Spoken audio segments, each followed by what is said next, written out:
Welcome back. All right, millions of Americans are living with joint pain, but it doesn't have to be the case. Yeah, Dr. Stephen Crenshaw is an orthopedic surgeon at Jacksonville Orthopedic Institute, and we're welcoming him to First Coast Living today. Thanks for joining us. Thank you. First of all, we want to get into, though, we're going to go into the new technology that we talked about last week, but let's talk about your specialty.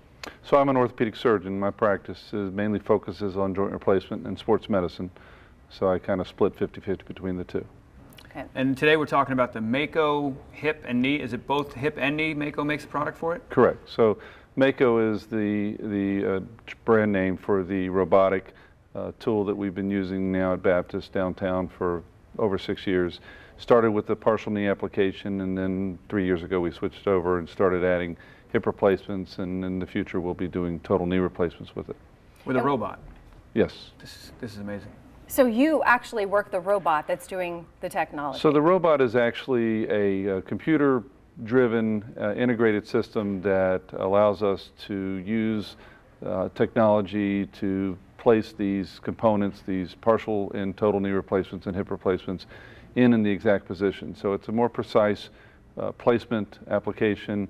It allows us to minimize some of the surgical exposure. That speeds up some recovery times. We think it's a better tool for positioning the components to protect them over the long term. So in the 20 or 30 year cycle, there may be more benefit to this that we will see. Yeah, I think we've shown, you're seeing some of it on your screen there. We've talked about it that when you're doing that, you have to sometimes drill in and create a pocket for the replacement to go in, and it's so precise. Whereas before, you're there holding the drill, right? Yeah, traditionally you use basically just anatomic references. You kind of look at an area, you align it to whatever tool you have to make it fit right, and then you make adjustments. Yeah. And the adjustments are what makes the final outcome work the best. With this, we think we can make the adjustments ahead of time, so when we're doing it, there's a less fiddle factor. Yeah. And in the end, I think that the outcomes would support that. Well, Dr. Crenshaw, let's talk about why maybe benefits of doing it at JOI and with yourself versus anybody else. Well, Baptist has been doing this now for 6 years. We're in our 7th year. We've got about 600 patients that have had either the partial knee or the hip replacement.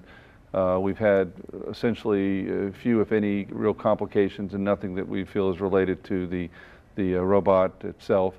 So we've got the experience. I think Baptist has proven its value in this community as far as the solid hospital system, and our outcomes have been very good. So I can't find any reason not to go this way.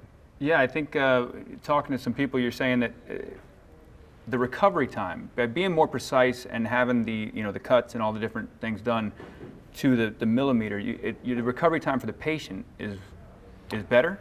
Well, I think in partial knee replacements, there's no doubt about that. You can probably cut half the time off their recovery than you would a traditional knee replacement doing it this way. With the hip replacement, it may not be as clear cut, and some of the benefits of the robot use for hip replacements has less to do with the speed of their recovery and more to do with their final functional outcome and how long they do well for. Well, a lot of the world we live in, robots, sometimes are replacing people's jobs. Is this robot, I know this isn't to make your job easier, this is actually making it better for the patients, but are we looking at a future down the road where you're not even in the room? Well, all the technology right now is surgeon driven, with the robotic tools just helping us with that. I don't see anything in the future that's going to take over that part. Yeah. Surgery has not reached the point where robots are doing them. You've got a little ways to go on that. All right. How do you decipher, though? So say you need a knee replacement or a hip replacement. I'm not going to say me, we'll say you. And what if Curtis needs that? How does he decipher, or you decipher, whether the robot is the way to go, or maybe there's another way? Well, some of it's personal preference. We have a lot of people that come to us requesting this technology. In our group and in our hospital, we have some surgeons that use it and some surgeons that don't. So that's the preference of the individual that you're going to. Who it applies to, I think it can apply to almost anybody. There are some exceptions. Revisions that are the redos, the ones that have to be done over, really haven't made it to where this technology is useful for that. Maybe some of the really complicated primaries might benefit from this, but in some ways it's not applicable or not appropriate to use it.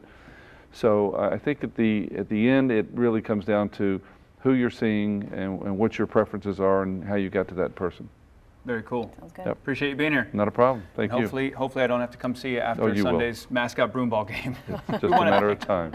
We want to thank Jacksonville Orthopedic Institute for sponsoring this segment. For more information, visit joi.net, or you can call 904-JOI-2000.